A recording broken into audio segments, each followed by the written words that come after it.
Os eventos abordados por esse livro aconteceram entre o ano 30 e 60 depois de Cristo. Aliás, eu quero aproveitar para responder uma questão aqui. Muita gente perguntou no intervalo. Em alguns slides foi apresentado AC, um ano AC, um ano DC e um ano AD. O que isso significa? AC e DC é fácil, antes de Cristo, depois de Cristo. E AD? AD significa Anno Domini, é latim Ano do Senhor. Então, para a gente, AD, Anno Domini, é sinônimo de DC depois de Cristo. É indiferente. Então, a gente usa isso indiscriminadamente. Vocês também vão ver na literatura que é usado indiscriminadamente, tá bom? Só para esclarecer, em vários slides apareceu AD, e as pessoas tinham dúvida a respeito disso, que a gente está mais acostumado com AC e DC. Então apareceu AD, então AD significa isso. Anno Domini, ano do Senhor, desde que o Senhor nasceu, é a mesma coisa para nós que depois de Cristo. Então a gente está falando que no livro de Atos, os eventos aconteceram no período de 30 a 60 depois de Cristo. O livro vai descrever a marcha triunfal do Evangelho desde a longínqua e inexpressiva Judéia até a capital do Império.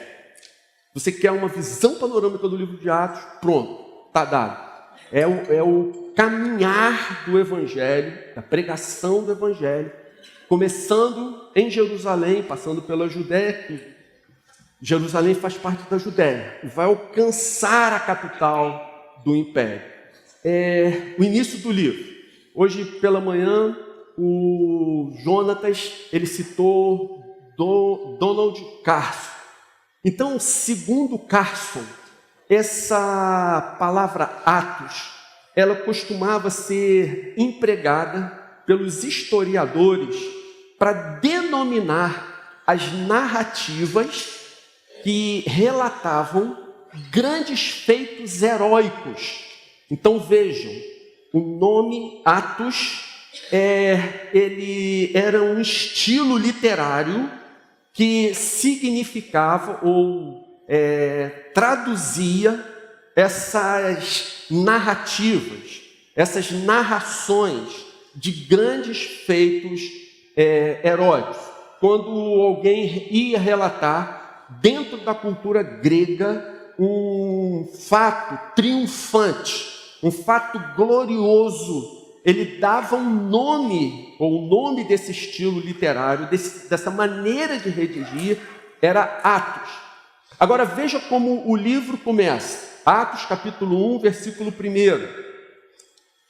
Já foi lido esse versículo aqui pelo menos 3 vezes. É a quarta que nós vamos ler, mas vamos lá. Em meu livro anterior, Teófilo, não se sabe quem é Teófilo, só se sabe que é alguém importante, mas não se sabe, não existe mais nenhuma referência do Teófilo.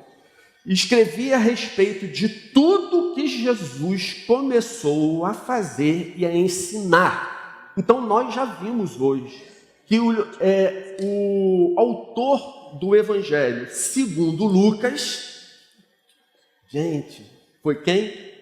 Lucas. Cada sem graça, né? Eu entendo vocês. Beleza, não teve graça nenhuma mesmo, não. Quem escreveu o Evangelho e o livro de Atos, portanto, foi o mesmo autor, Lucas. Ele começou escrevendo o Evangelho. Ele, como nós vimos no início do Evangelho de Lucas, ele avaliou, investigou cuidadosamente os fatos e fez um relato das primeiras obras para Teófilo. Então, olha como ele agora começa o livro de Atos. Em meu livro anterior, Teófilo, escrevi a respeito de tudo que Jesus começou a fazer e a ensinar. O que a gente vê aqui? A que ele se refere? Que Jesus começou a fazer. Claro que ele está se referindo ao Evangelho. Eu escrevi a você, Teófilo, a respeito do cumprimento das profecias. Eu escrevi para você, Teófilo, a respeito dos milagres que Jesus fez. Eu escrevi para você sobre as curas que Jesus realizou, a transformação de vidas, a vitória sobre Satanás, a vitória sobre a morte. Isso tudo foi o que ele começou a fazer. Segundo Ronaldo Lidório, o começou a fazer é uma sentença encontrada em narrações de vitória. Quando um general grego obtinha uma vitória retumbante, uma vitória triunfante, gloriosa, mas a sua missão ainda não havia terminado. A pessoa queria, o escritor queria relatar esse fato. Normalmente ele começava dessa maneira. O general começou a fazer e ele relata aquele fato glorioso, vitorioso, retumbante. Então veja, a força dessa expressão começou a fazer, dentro dessa cultura, dentro desse contexto, esse estilo literário, ele significa que a campanha continua, o trabalho não terminou. Está vendo?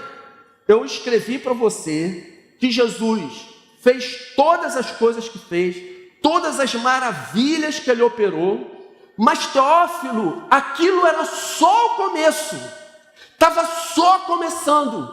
Tem muito mais coisas que eu preciso te contar. A campanha vai continuar, a força é a mesma. O cansaço de toda aquela luta inicial não vai impedir que tudo seja feito novamente. E quem sabe ainda mais. Ela aponta para Jesus, que depois de nascer, viver, morrer e ressuscitar no Evangelho, ele vai continuar a agir em atos com a mesma força, com a mesma autoridade. Ele continua atuando intensamente. É o Senhor absolutamente presente que preanuncia: eu continuo a fazer. A minha obra não acabou. Tem muito mais pela frente.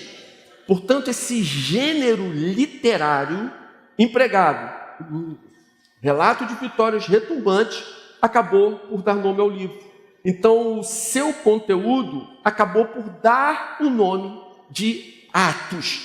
Autoria: Lucas 1:3. Eu mesmo investiguei tudo cuidadosamente, desde o começo, e decidi escrever-te um relato ordenado, ó excelentíssimo Teófilo, para que tenhas a certeza das coisas que te foram ensinadas. Em meu livro anterior, Atos 1, Teófilo escrevia a respeito de tudo que Jesus começou a fazer e a ensinar. Atos, continuação do Evangelho de Lucas. Qual o seu objetivo? Escrevi o primeiro, escrevi a respeito de tudo que Jesus começou a fazer e ensinar. O primeiro livro, o Evangelho, no primeiro livro do Evangelho, nós encontramos o relato daquilo que Jesus começou a fazer e ensinar. Agora, observe o seguinte: próxima vez que você ler Atos, guarda a seguinte coisa no seu coração. Ainda segundo Ronaldo Lidório, a expressão fazer e ensinar é uma estrutura no grego original que não permite alteração na ordem que as palavras estão escritas. Fazer e ensinar não pode ser substituído por ensinar e fazer. Guarda isso no seu coração, registra que isso é de extrema importância.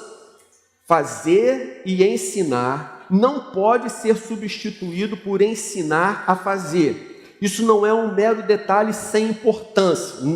O Lucas não colocou isso na sua carta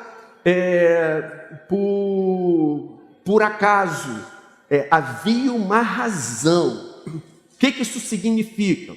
Dizer que Jesus começou a fazer e a ensinar nessa ordem, diz, ele primeiro fazia e depois ensinava. Com isso, Lucas está dizendo que a vida de Jesus antecedia os seus ensinos. A prática de Jesus precedia a sua teoria. O seu caráter e os seus valores iam respaldar as suas palavras. Quando Jesus termina de proferir o Sermão do Monte, Mateus 5, 6 e 7, as pessoas, tendo acabado de ouvir a Jesus, Mateus capítulo 7, versículo 28, relata que, quando ele acabou de dizer essas coisas, as multidões estavam maravilhadas com seu ensino, porque ele as ensinava como quem tem autoridade e não como os mestres da lei.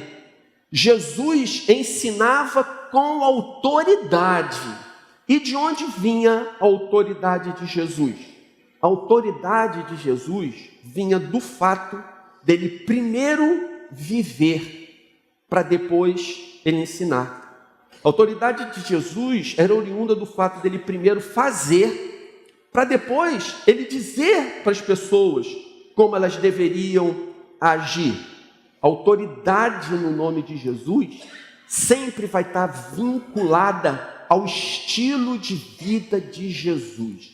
Só possui autoridade no nome de Jesus quem vive como Jesus vivia. Essas são as coisas que vieram no primeiro livro, o Evangelho segundo Lucas. Atos é a continuidade da história. E o que vem agora nesse segundo volume da obra? Atos, capítulo 1, versículo 8. Esse versículo, você vai precisar decorar ele agora. Agora. Já. Atos, capítulo 1, versículo 8. Olha o que esse versículo diz. Receberão poder quando o Espírito Santo descer sobre vocês, e serão minhas testemunhas em Jerusalém, em toda a Judéia e Samaria e até os confins da terra. Por que você precisa decorar esse versículo aqui? Primeiro porque vai fazer bem para você pensar em coisas boas. Isso aqui é uma coisa ótima, a palavra de Deus. Mas esse versículo aqui, ele é efetivamente a síntese do livro de Atos. Essas são as divisões do livro de Atos. Como o livro de Atos se divide? Uma primeira parte receberão poder quando o Espírito Santo descer sobre vocês e serão minhas testemunhas. Primeira parte do livro. Segunda parte, vocês serão minhas testemunhas em Jerusalém. Terceira parte, vocês serão minhas testemunhas em Judéia e Samaria. E quarta parte, vocês serão minhas testemunhas até os confins da terra. Essa é a divisão do livro. Por isso, se você decorar esse versículo, durante toda a leitura do livro, você vai ter a estrutura e vai conseguir situar a história que você está lendo dentro desse contexto amplo do relato de Lucas. Vamos traduzir isso para um outro tipo de linguagem. As divisões do livro. Nós vamos encontrar uma rápida introdução, que são os 11 primeiros versículos. Depois nós vamos encontrar a origem da igreja, que se dá em Jerusalém, uma primeira expansão da pregação do Evangelho, que vai acontecer em Judéia e Samaria. Depois, uma segunda expansão entre os gentios. Isso aqui, nós vamos ver alguns fatos que incidem diretamente na nossa vida até o dia de hoje. E uma terceira expansão, que é quando o Evangelho chega a Roma, a capital do Império. Duas marcas essenciais que você vai observar à medida que você lê o livro. Uma primeira marca é que o livro fala do nascimento e ele mostra de maneira convincente, contundente, o crescimento numérico e espiritual da igreja. São inúmeros os versículos que dizem que a igreja crescia em paz. Em alguns momentos diz apenas que a igreja crescia, mas em outros diz que a igreja crescia em paz. Em outros diz que muitos sacerdotes e mestres da lei também haviam se convertido a Jesus, haviam aderido à fé, à qualidade no crescimento da igreja. Enfim, e o segundo ponto, que também diz respeito a nós diretamente nos dias de hoje, é que nós vamos encontrar exatamente no livro de Atos essa transição do judaísmo, tudo que nós vimos no Antigo Testamento, o grande impacto que foi a vinda do Messias nos evangelhos e agora a consequência da vinda do Messias, que vai ser a transição do judaísmo para o cristianismo gentílico, ou seja, o cristianismo dos gentios. Não apenas os judeus se converteram a Jesus, mas os gentios, aqueles que não eram filhos de Abraão, aqueles que não tinham acesso ao povo de Deus, aqueles que não eram legalmente herdeiros da promessa, mas se tornaram como tais por causa da pregação do Evangelho. Então vamos lá, gente, vamos ver um pouco mais a fundo cada uma dessas partes. Em primeiro lugar, a introdução. Ele começa já o livro falando sobre a ascensão de Jesus. E eu achei muito curioso essa questão, porque vejam só, olha o relato do capítulo 1, versículos 8 e 9. Atos 1, versículo 8, a gente já sabe de cor, beleza? Quem que está ali me ajudando no Data Show? Felipe, aperta o ponto aí, por favor. Ponto do teclado. Obrigado. Olha só. O que diz, sem você colar na sua Bíblia, Atos, capítulo 1, versículo 8. Receberão poder ao descer o Espírito Santo e serão meus testemunhas em Jerusalém, Judéia e Samaria, até os confins da terra. Gente, vocês estão de parabéns, Poxa, qualquer professor teria orgulho de uma turma assim. Obrigado, Felipe. Então, Atos 1:8 é esse que é o esquema do livro. E o verso 9 diz assim: tendo dito isso, foi elevado às alturas enquanto eles olhavam, e uma nuvem o encobriu da vista deles. Ora, se o livro de Atos é uma continuidade dos feitos de Jesus no Evangelho segundo Lucas, e começa nos primeiros versículos de Atos, Jesus é elevado às alturas e vai ficar agora à direita do Pai nos céus, afinal de contas, como que ele vai agir? Como ele vai dar continuidade às suas obras e ao seu ensino? E a resposta é: através do Espírito Santo, pelo ministério da igreja. Como Jesus continua a agir nos dias de hoje? Através do Espírito Santo, pelo ministério da igreja. Como Jesus continua agindo hoje, em 2019? Através do Espírito Santo, pelo ministério da igreja. Pelo ministério da igreja. É assim que são os atos de Jesus nos dias atuais.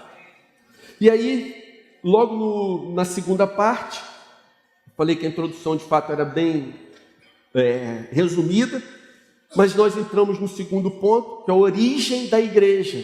Então tudo que nós vamos falar nesse ponto agora está concentrado aonde? Na segunda parte do livro. Na segunda parte.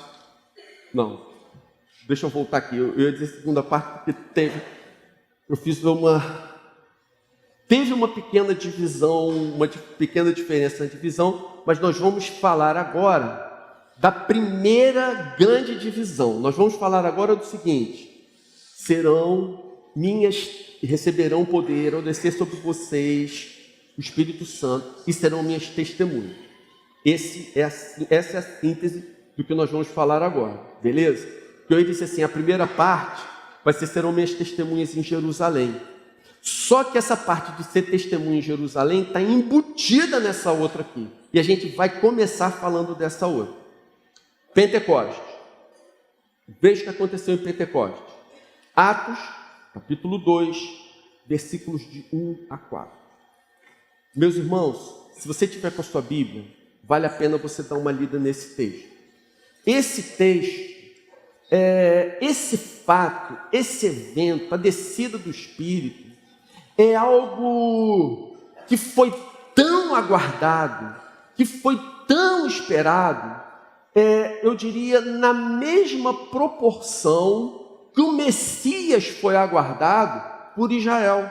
Da mesma forma que houve promessas de Deus, que Deus predisse, avisou que o Messias seria, um dia viria para redimir os nossos pecados, da mesma forma, Deus deu revelações aos seus profetas, mostrando que chegaria o dia em que o Espírito Santo seria derramado sobre todas as pessoas, sobre todo o seu povo.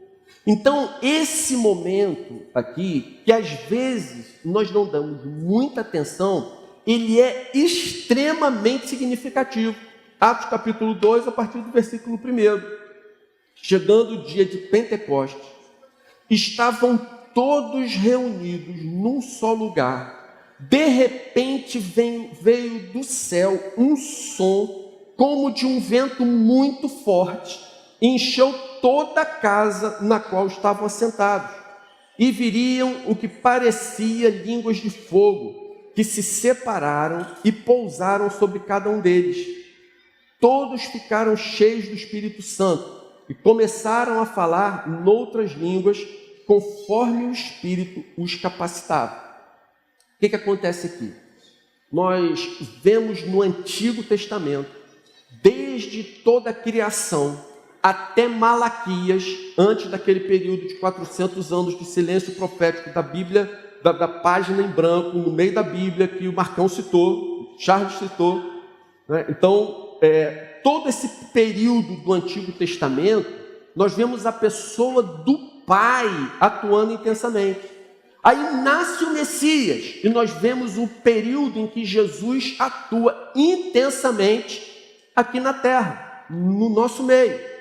E aí chega um momento, e nós acabamos de ler, em que Jesus sobe aos céus. E agora o que vai acontecer na terra? A terceira pessoa da Trindade veio habitar com a gente. A terceira pessoa da Trindade veio estar com a gente. Então, é o cumprimento de algumas profecias, dentre elas a profecia de Joel. Joel, capítulo 2, versículos 28 e 29, que diz: e depois disso, derramarei do meu espírito sobre todos os povos. Os seus filhos e as suas filhas profetizarão. Os vossos velhos terão sonhos. Os jovens terão visões. Até sobre os servos e as servas derramarei do meu espírito naqueles dias. Essa é a promessa de Joel. O Pentecostes foi o cumprimento dessa promessa. Esse foi um momento extremamente aguardado, em que a terceira pessoa da divindade viria habitar com a humanidade, viria habitar com a gente. Olha, guarda o seguinte: na época em que o Pai atuava diretamente na terra, o Pai era por seu povo. Deus Pai lutava por Israel. Deus Pai protegia Israel. Deus Pai dava direção para Israel. Deus Pai lutava as lutas de Israel. Antigo Testamento. Aí vem o Messias. Em Cristo, Deus estava habitando no meio do seu povo. O Filho habitou efetivamente entre nós. Ele viveu entre nós. Ele esteve entre nós. O Pai era por seu povo. O Filho estava com seu povo. Quando vem o Espírito, Deus passou a habitar em nós. Não é apenas por nós, não é apenas entre nós, mas o Espírito, a terceira pessoa da Trindade agora, habita efetivamente em pessoa em nós, nos crentes. Nós nos tornamos templos vivos, nós nos tornamos templo vivo, somos pedras vivas que juntas fazem um grande templo vivo no qual Deus habita. Então isso fez toda a diferença para nós, percebe? E é esse o momento que nós temos, vivido. Essa é a nossa realidade. O Filho está à direita do Pai, nas regiões celestiais, e o Espírito passou a habitar em nós. Essa é a realidade que nós temos experimentado. E a verdade é que nós não teríamos nenhuma condição de cumprirmos a missão que Deus deu a nós, se não fosse pelo Espírito agindo em nós. Nós jamais conseguiríamos cumprir a missão que Deus nos deu se o Espírito Santo não estivesse habitando em nós e agindo em nós. No dia do Pentecostes, a igreja com I maiúsculo nasceu. Organização e liderança. Inicialmente, a liderança da igreja era exercida pelos discípulos. Ninguém era doido de contestar a liderança daqueles homens. Então, enquanto a igreja ainda era relativamente pequena, estava tudo tranquilo. As pessoas sabiam quem eram os discípulos, sabiam quem eram os apóstolos.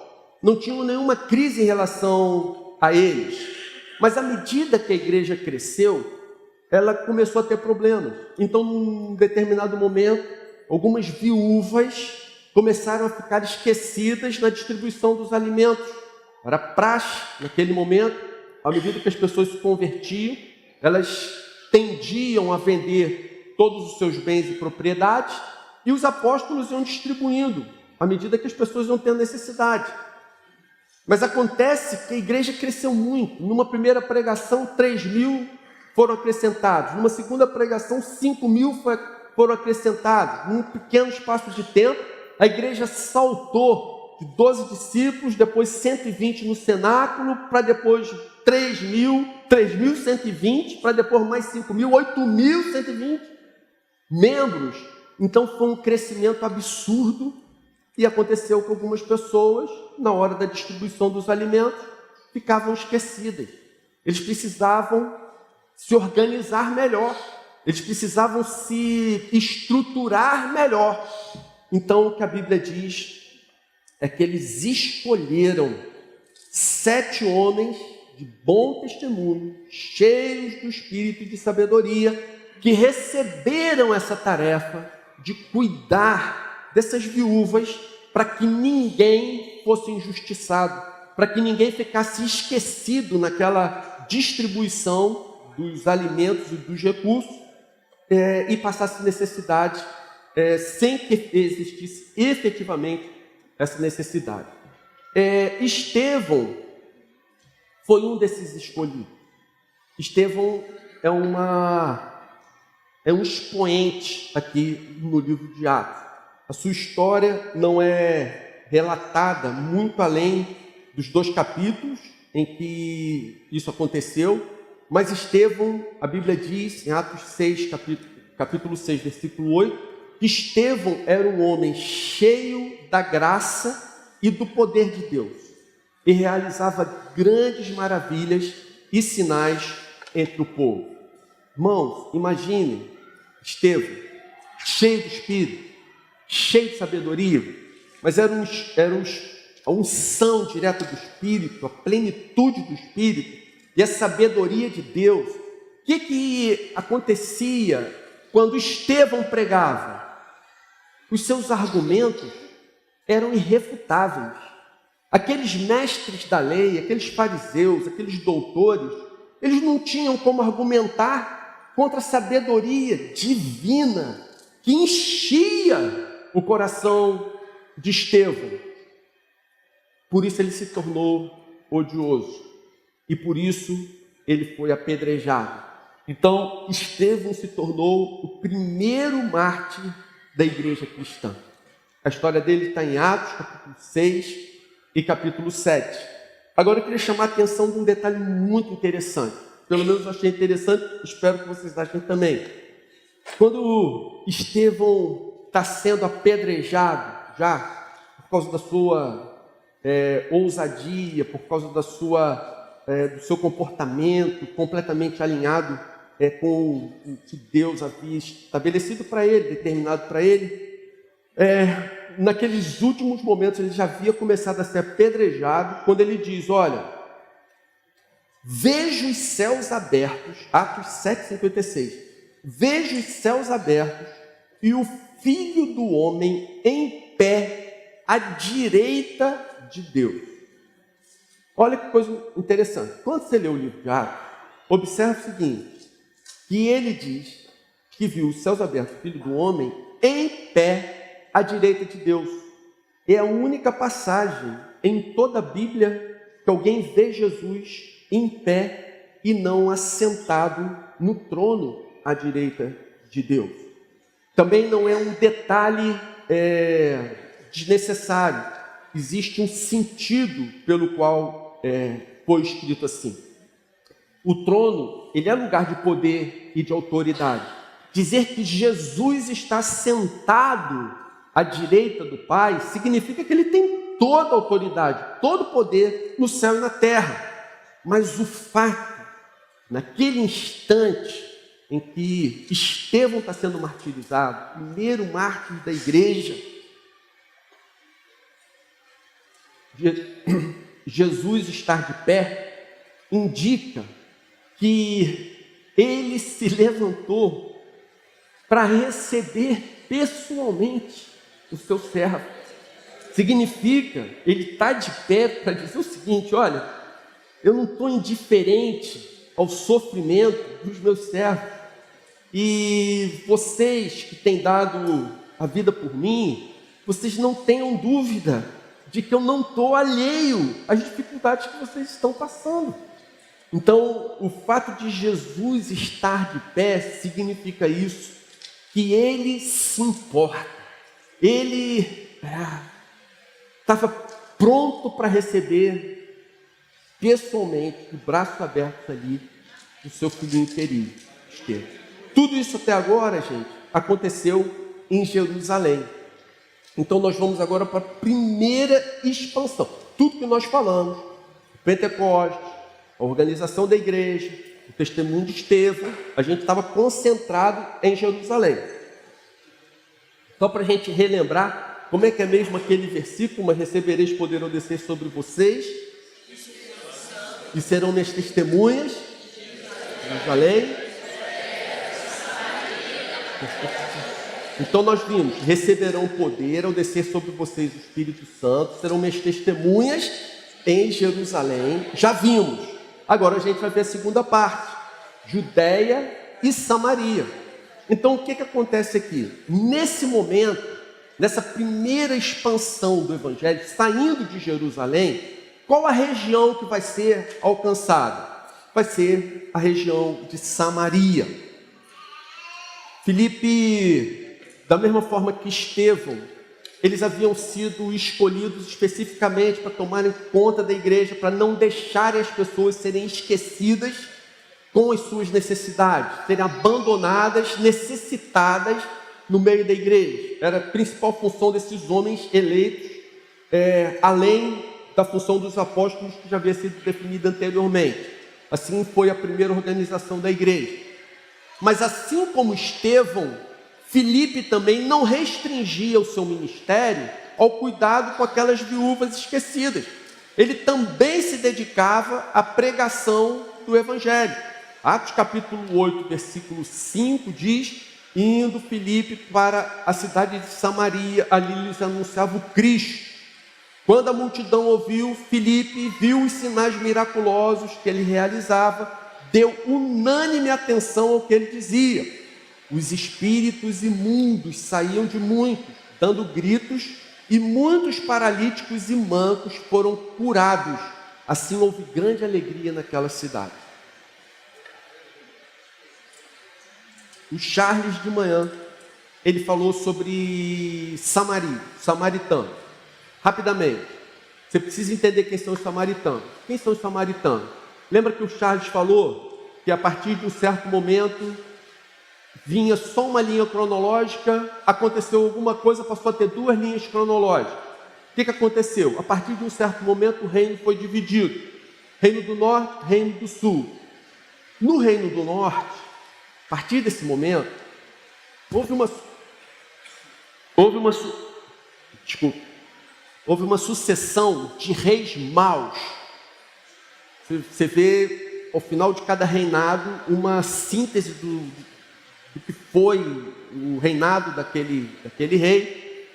Quando você vê a respeito do Sul, você vê no Reino do Sul, alguns reis, a síntese fez o que era mal perante o Senhor, mas em outros reis do Sul dizia, fez o que era reto perante o Senhor. No Sul houve uma alternância de alguns reis maus, alguns reis bons, segundo o padrão de Deus. O Norte só veio coisa que não presta. E era assim, fez o que era mal perante o Senhor. Aí quando vem o relato do seguinte, diz, foi pior do que o seu pai. Aí quando vem a terceira geração, fala assim, foi pior do que todos os que vieram antes dele.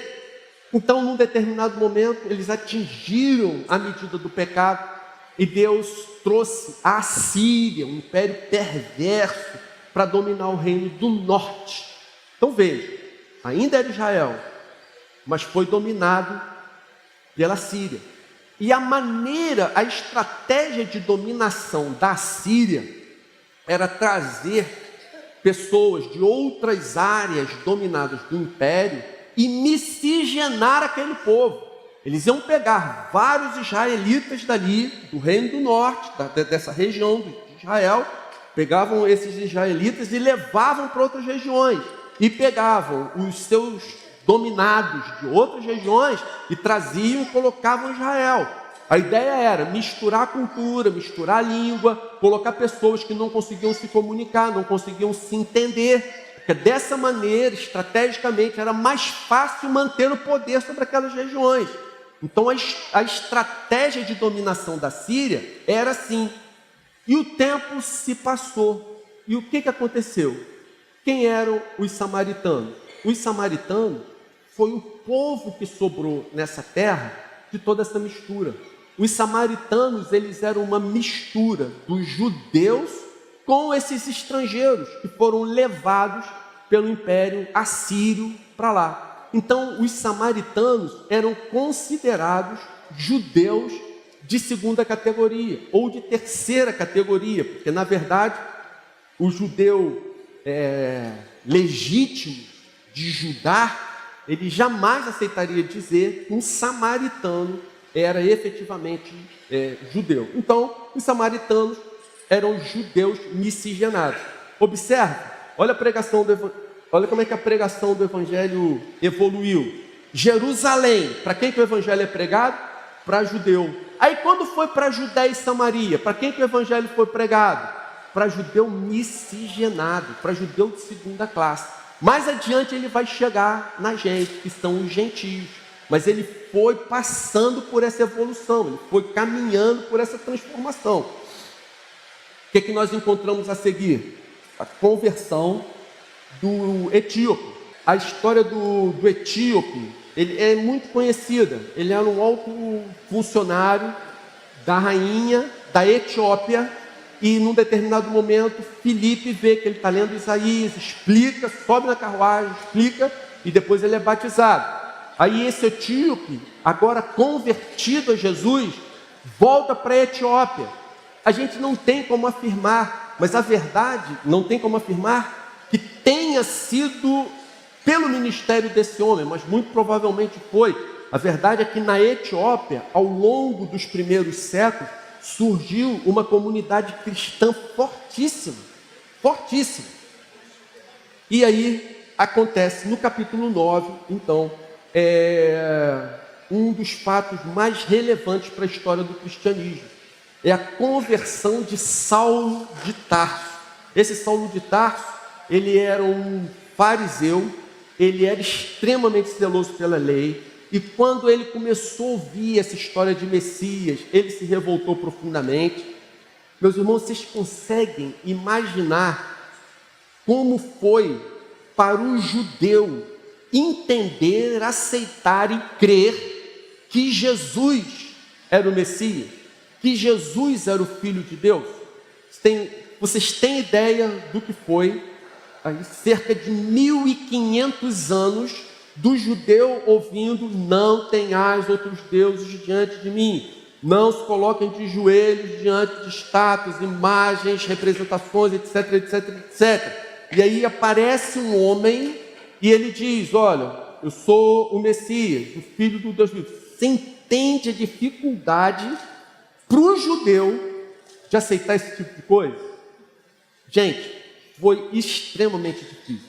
Então, quando Saulo de Tarso começa a ouvir essa mensagem: o Messias está aqui, ele é o Filho de Deus, portanto, ele é Deus, ele deve ser adorado, ele aceita ser adorado. Algumas pessoas se colocaram de joelhos na sua presença, ele não repreendeu, como Pedro repreendeu, como os anjos repreendiam, à medida que as pessoas se ajoelhavam diante dessas criaturas.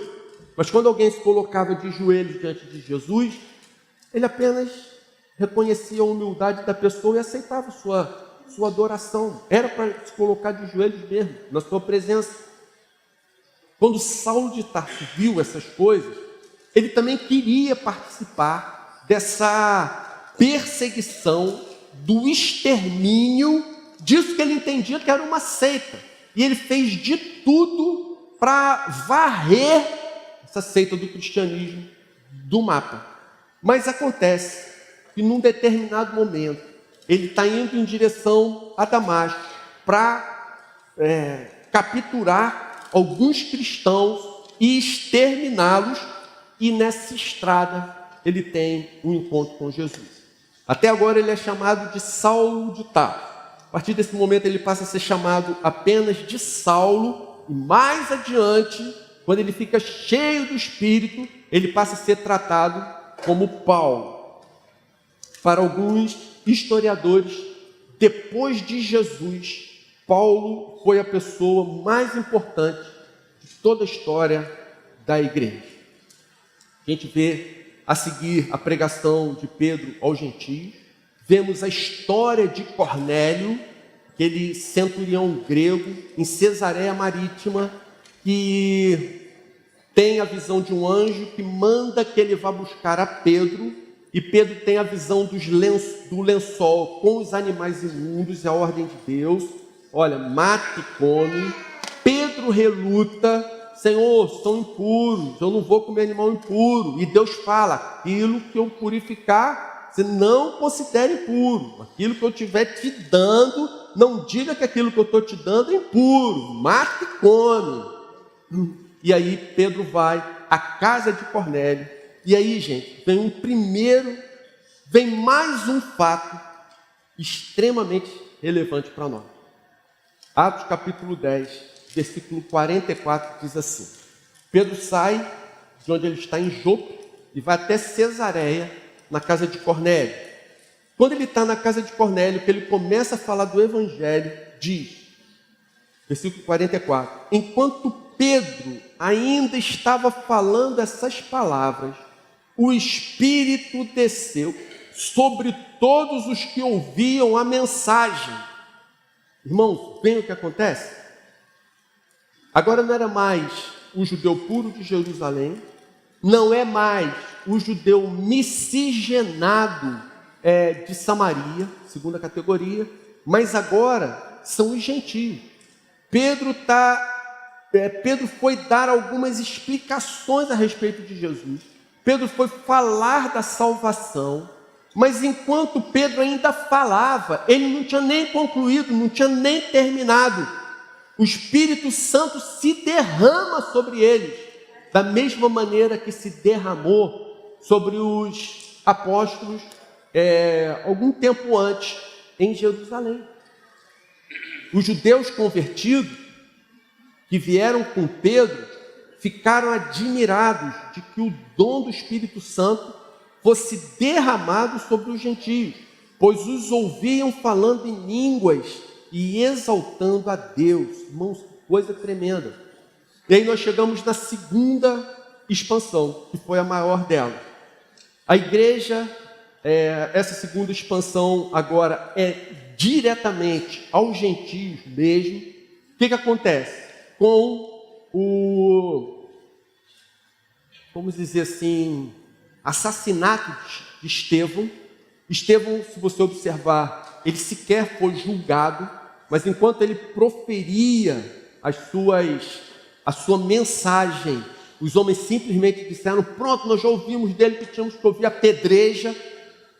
O linchamento de Estevão foi completamente ilegal, mesmo dentro da sua época, rudimentar, mesmo dentro da sua cultura.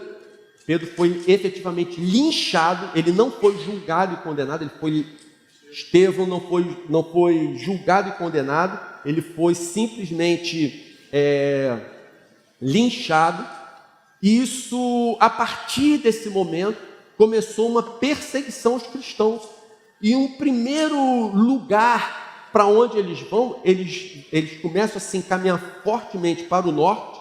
Eles vão, alguns, vamos dizer, para oeste, e vão parar lá em Alexandria, e a gente mais tarde encontra uma forte igreja cristã em Alexandria, mas a parte mais influente foi para o norte e foi parar na cidade gentia de Antioquia, hoje é Síria. Hoje essa região de Antioquia passou a fazer parte da Síria. Essa igreja de Antioquia, ela é considerada a primeira igreja dos gentios. Então, Atos 11, capítulo 20, alguns deles, todavia, cipriotas de Chipre e sirineus, foram a Antioquia e começaram a falar também aos gregos. Então agora a pregação se volta, passa a ter como foco os gentios. Eles começam a pregar direto para os gentios. E um fato muito destacado nessa igreja, que vale a pena uma menção. Quando você estiver lendo, você vai reparar, capítulo 11, versículo 26, relata assim: em Antioquia, os discípulos foram pela primeira vez chamados cristãos. Até agora eles eram chamados de discípulos, ou daqueles que estavam no caminho. Mas em Antioquia, essas pessoas que criam em Cristo, em função do seu testemunho coerente, em função do seu posicionamento íntegro, em função da sua identidade com Cristo, a sua semelhança na maneira de proceder, agir, seus valores eram tão harmoniosos com os valores de Cristo, que a partir desse momento eles passaram a ser chamados de cristãos. A partir, ou nos próximos anos, agora, Paulo vai fazer 3 viagens missionárias. Uma primeira viagem especificamente aos gentios. Antioquia virou uma igreja influente, ativa, e ela enviou Paulo e Barnabé para uma missão. Eles passam pela ilha de Chipre. Tem um mapinha ali, tinha até esquecido do mapinha, mas repara só, tá vendo? Olha no mapa, Jerusalém fica bem embaixo ali, para o norte, Antioquia. E ali, aquela parte de Antioquia, que hoje é a Síria, se você continuar só mais um pouquinho ali, aquela região da Capadócia, ali já é Turquia. E Turquia hoje é considerada União Europeia. Então ali hoje já passou a ser Europa. Até algum tempo atrás, aquilo ali era Oriente, mas a partir de agora faz parte da União Europeia, tá certo? Bem, aí você vê, ele sai de Antioquia e tem uma outra cidade lá chamada de Antioquia também, qual é a região naquela outra Antioquia ali, eu acho que é da Psídia, né? Se não me engano. Mas enfim, não tem problema. Listra, Icônio, Perge, Pafos, Salamina, volta para Antioquia. Aqui vai surgir um problema, mais um, que afeta a gente até hoje diretamente. E aqui vai ser levantada uma dúvida que até hoje muitos de nós têm. Qual é o problema? Eles saíram para pregar diretamente aos gentios, certo? Aí o que aconteceu? Os gentios se converteram. Saíram para pregar aos gentios e os gentios receberam a mensagem, creram e se converteram a Jesus. O problema agora que surgiu e agora? Esses gentios, eles vão ter que se circuncidar? Eles vão ter que celebrar as festas judaicas? Eles vão ter que apresentar sacrifícios no templo? Eles vão ter que obedecer os mandamentos do Antigo Testamento? Essa questão, para vocês verem como afeta a gente hoje, desde que nós começamos a leitura bíblica agora, esse ano, pelo menos 5 ou 6 pessoas fizeram a seguinte pergunta. A mesma pergunta, claro, cada um usando suas palavras. Mas eu acabei de ler no Antigo Testamento aqui, que esse mandamento é perpétuo. Mas se é perpétuo, não tem que estar obedecendo até hoje? Poxa, mas eu li que isso aqui é eterno. Aqui, está escrito aqui no Antigo Testamento, é eterno, não tem que ser guardado até hoje? Então, vejam só, essas questões, essas dúvidas que nós estamos tendo ainda hoje, imagina naquele tempo em que o Evangelho tinha acabado de ser pregado para os gentios e os gentios se converteram. Se até agora só tinha judeu que falava, dentro da sua própria cultura, e essas pessoas haviam se convertido, como que a gente vai tratar o grego, o cara bruto, aquele cara que não tem praticamente conhecimento nenhum da lei, se é que tem algum, mas se converteu a Jesus? O que esse cara tem que fazer? Essa questão foi tão difícil de resolver que eles decidiram agir da seguinte maneira: olha, nós aqui em Antioquia não temos tarimba para responder isso. A gente não tem condição de dar essa resposta. Paulo e Barnabé estão falando deles, está certo? Então, assim, a gente não tem condição dessa resposta. O que a gente vai fazer? Vamos a Jerusalém e vamos conversar com os apóstolos e vamos ver que orientação eles nos dão. Então, vale a pena você abrir sua Bíblia aí. E essa parte a gente precisa ler. Como eu disse, até hoje a gente tem dúvida, então a gente tem que ler a decisão dos apóstolos já naquela época, tá certo? Atos capítulo 15, versos 23 a 29. Só dizendo o seguinte, gente, até para aqueles apóstolos não foi fácil dar essa resposta, porque naquele concílio, quer dizer, fizeram uma reunião com apóstolos, discípulos, líderes de tribos, para discutir, e tinha fariseus convertidos. Você acha? O que você imagina? Qual você imagina que seria a opinião, por exemplo, de um fariseu convertido a respeito desse assunto? O que ele ia defender? Que a lei tem que ser guardada. Mas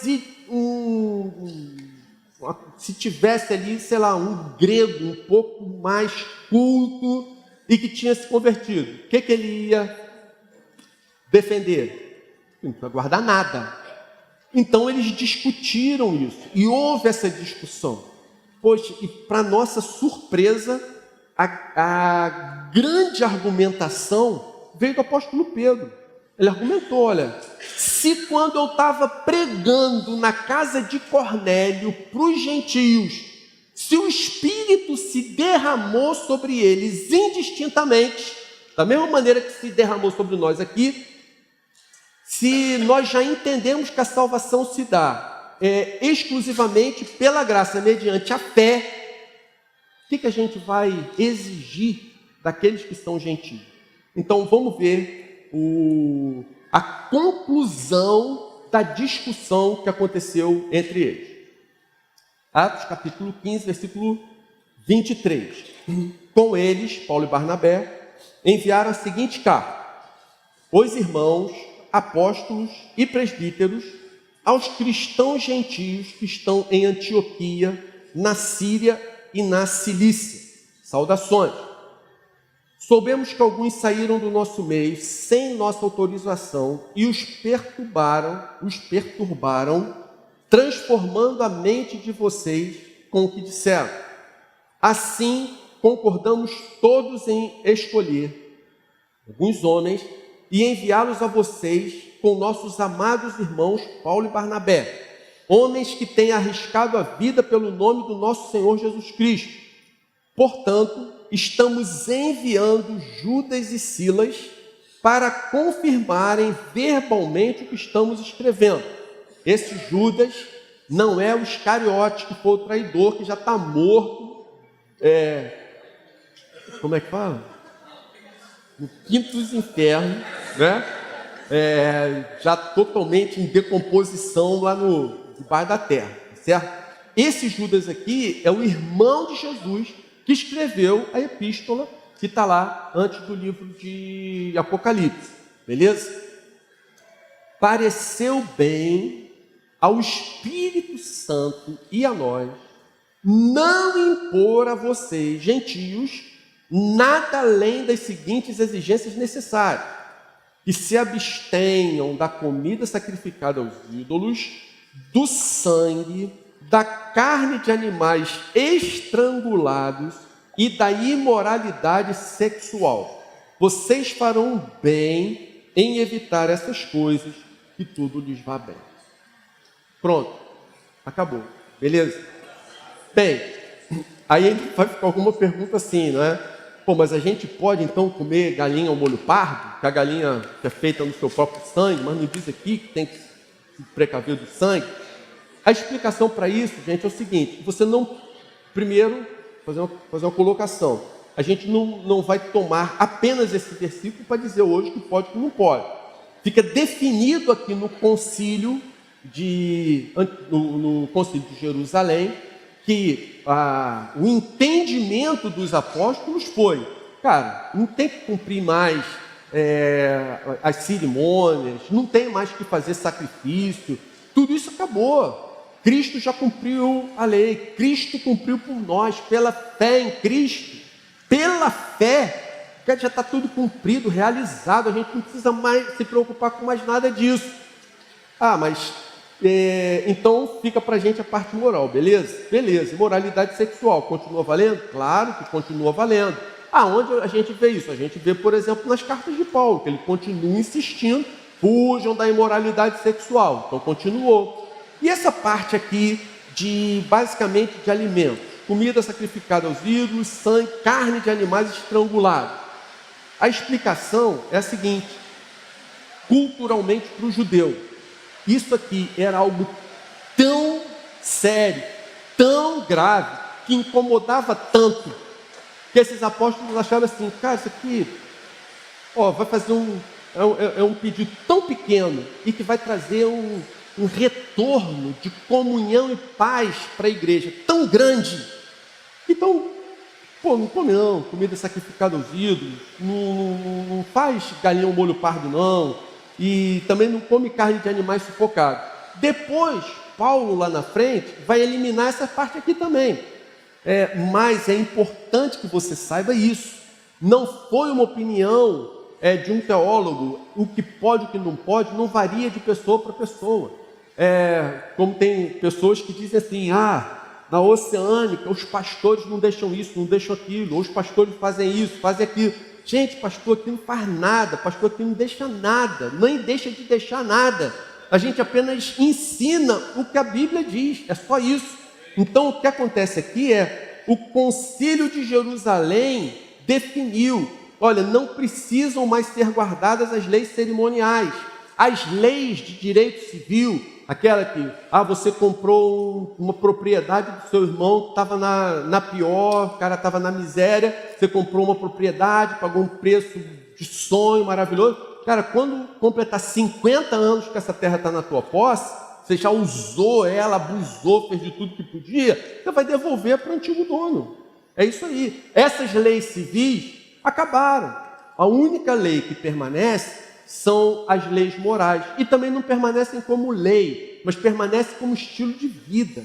A questão é, se Jesus Cristo morreu para que nós tivéssemos uma vida santa, e se nós vivemos em pecado, o nosso pecado profana o sacrifício de Jesus. Bom, aí acontece a segunda viagem de Paulo. Segunda viagem missionária. Ele estava em Jerusalém, onde ele foi discutir a questão dos gentios. Vai para Antioquia, faz todo aquele percurso ali, aquele canto ali que aparece Macedônia. Hoje aquilo dali é o norte da Grécia, e aquela península para baixo ali é a atual Grécia, tá certo? Galácia, Capadócia, é a Turquia, enfim, ele faz esse caminho. Ao voltar a Listra, ele conhece Timóteo, e aqui vale a pena uma menção, porque parece que Paulo acabou de contradizer a decisão de Jerusalém, do concílio de Jerusalém. O que acontece? Nessa segunda viagem de Paulo, quando ele chega na cidade de Listra, ele encontra Timóteo. E Timóteo é um cara especial. Todo mundo estava bom testemunho de Timóteo. Timóteo era um profundo conhecedor da lei, porque a sua mãe e a sua avó eram judias. E ele nasceu educado na lei, ele conhecia aquele negócio todo. Mas o seu pai era grego, por isso Timóteo nunca se circuncidou. Então, num determinado momento, Paulo quis levar Timóteo consigo nas suas viagens para ajudar na pregação do Evangelho. O que Paulo decidiu fazer? Paulo falou: Timóteo, vamos circuncidar. Parece contradição, mas o que acontece com Timóteo? Como a sua mãe era judia, Paulo pensou da seguinte maneira: cara, circuncidar, não circuncidar, não vai fazer diferença nenhuma. Não é por isso que você é salvo, isso daí não vai afetar a sua vida em nada. Mas pela fraqueza do entendimento dos judeus, vai ser tão mais fácil para eles aceitarem a mensagem pregada por alguém circuncidado. Eu estou pensando da seguinte maneira: já que você tem ascendência judia, já que a sua mãe é judia, sua avó foi judia, Timóteo, vamos circuncidar. Entendeu o raciocínio? Ele não estava contradizendo o concílio de Jerusalém. Uma leitura superficial pode ter dado essa impressão. O cara foi lá perguntar em Jerusalém se era para circuncidar ou não circuncidar. Eles disseram que não precisa circuncidar. Aí ele vai pegar Timóteo e circuncida. O que explica isso? Então é apenas isso. Como ele tinha ascendência judaica por causa da sua mãe, então Paulo achou, cara, não vai fazer diferença, circuncida e vamos em frente. Missão a Macedônia. Quando Paulo chega em Troade, ele tem uma visão em que Deus fala com ele: olha, vai para Macedônia e ajuda a gente. Se Paulo tivesse seguido o seu próprio caminho, o Oriente teria sido evangelizado e não a Europa. Mais adiante a gente vê a conversão de Lídia, o evangelho chega a Bereia. Aqui também vale destacar um versículo importante, Atos capítulo 17, versículo 11. Gente, guarda isso como lição importante no seu coração. Atos 17, capítulo 11. Os bereanos eram mais nobres do que os tessalonicenses, pois receberam a mensagem com grande interesse, examinando todos os dias as Escrituras, para ver se tudo era assim mesmo. Viu a atitude dos bereanos? Que a Bíblia diz que era uma atitude nobre, era uma atitude de nobreza. O que aconteceu com os bereanos? Eles ouviam a mensagem, eles se alegravam com a mensagem, mas antes deles saírem soltando fogos, eles iam nas Escrituras para ver se as coisas eram de fato como estava sendo ensinado para eles. Aqui na igreja, a gente ensina os irmãos a agirem assim, mesmo que sejam mensagens pregadas aqui do púlpito.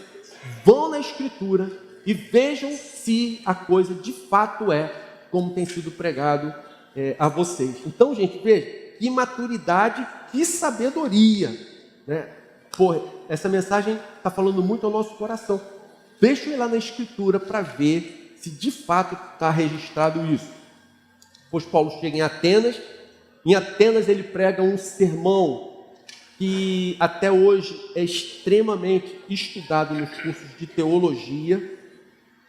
O nome do seu sermão é Ao Deus Desconhecido. Gente, pensa da seguinte maneira: o que você faria se você chegasse numa cidade para pregar, num lugar para pregar, e você encontrasse aquilo infestado de ídolos, de imagens, estátuas e símbolos religiosos, de tudo que é lugar, de tudo que é tipo?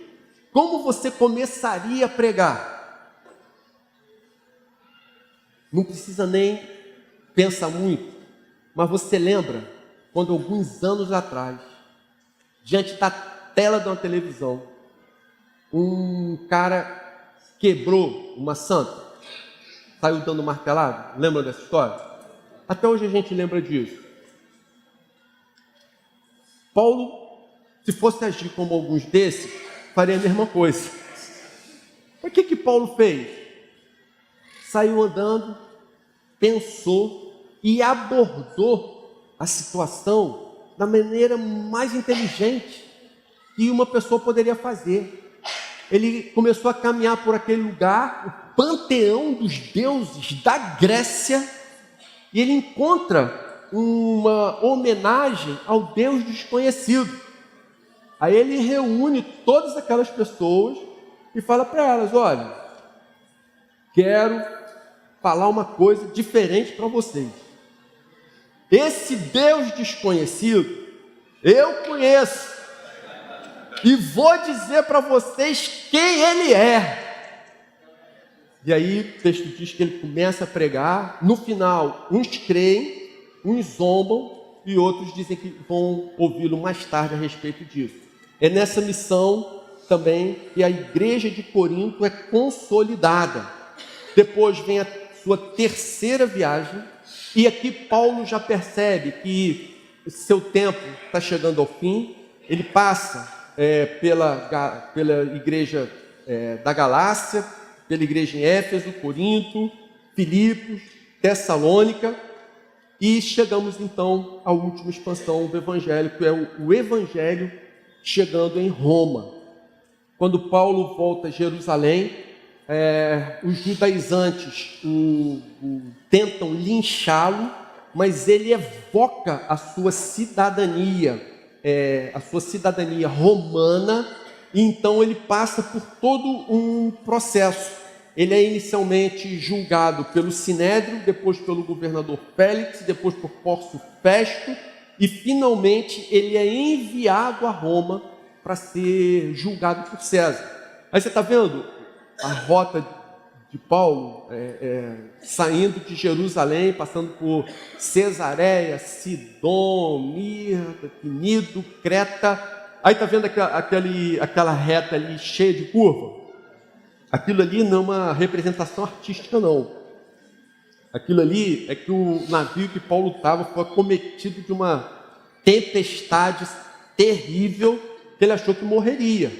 E o navio, de fato, se perdeu o navio, perdeu a carga, perdeu tudo, e miraculosamente, eles, alguns dias depois, chegaram na ilha então de Malta. E, finalmente, Paulo chega a Roma.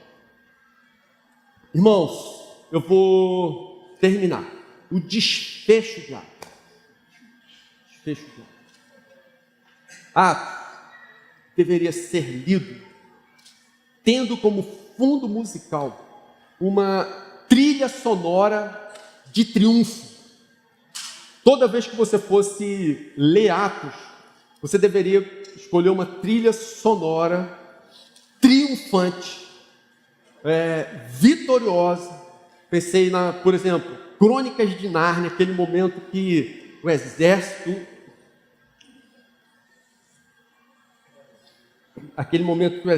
viaja, vai combater o exército, sei lá, a feiticeira.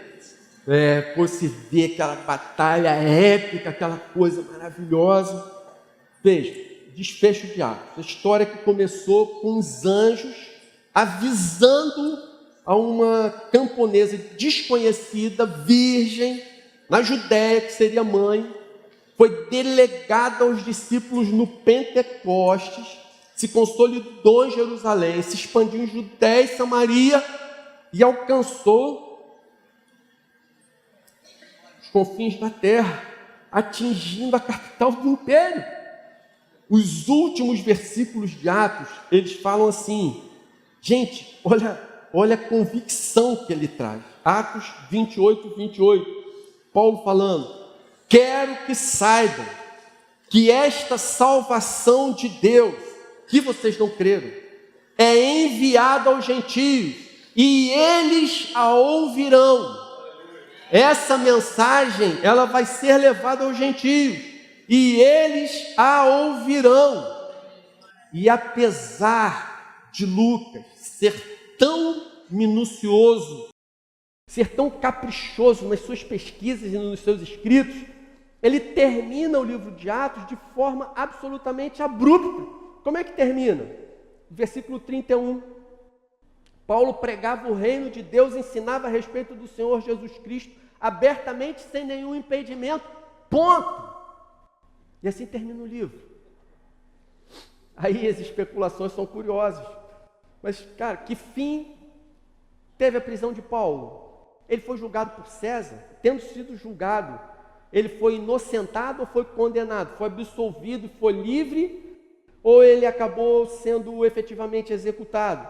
A gente sabe pela história que alguns anos depois, talvez uns 2 ou 3 anos depois, ele foi executado em Roma, no ano 64, depois de Cristo.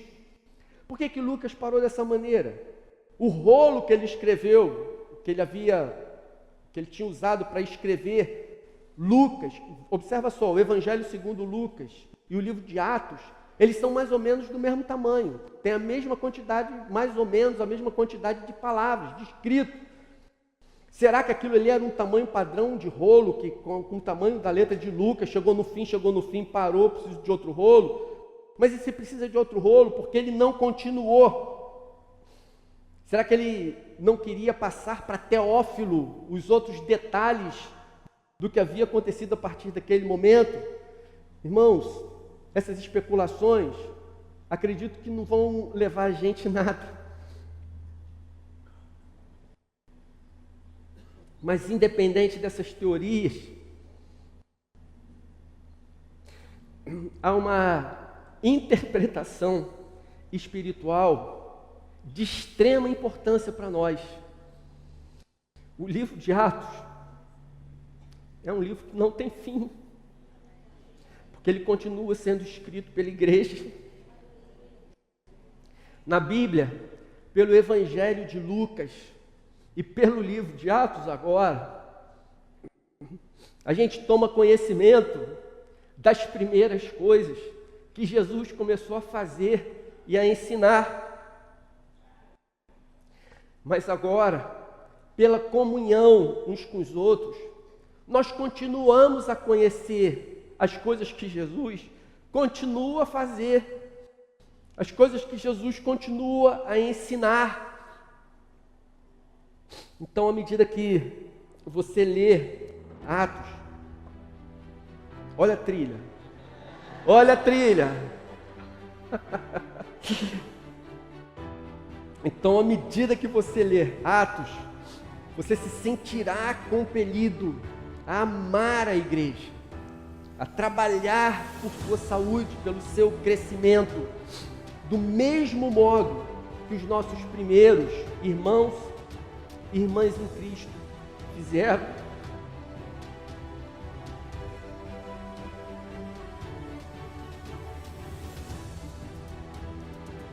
Como o nome do livro diz, Atos, irmãos, a campanha continua, a força é a mesma, o cansaço não impedirá que tudo seja feito novamente, quem sabe ainda mais.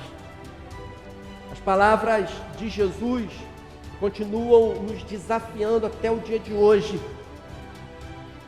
Mas recebereis poder ao descer sobre vocês o Espírito Santo, e serão minhas testemunhas, tanto em Jerusalém, por toda a Judéia e Samaria,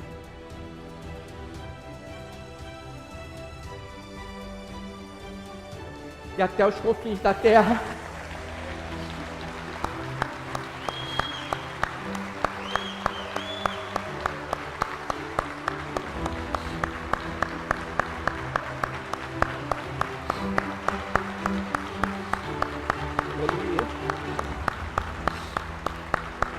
Aleluia, Senhor.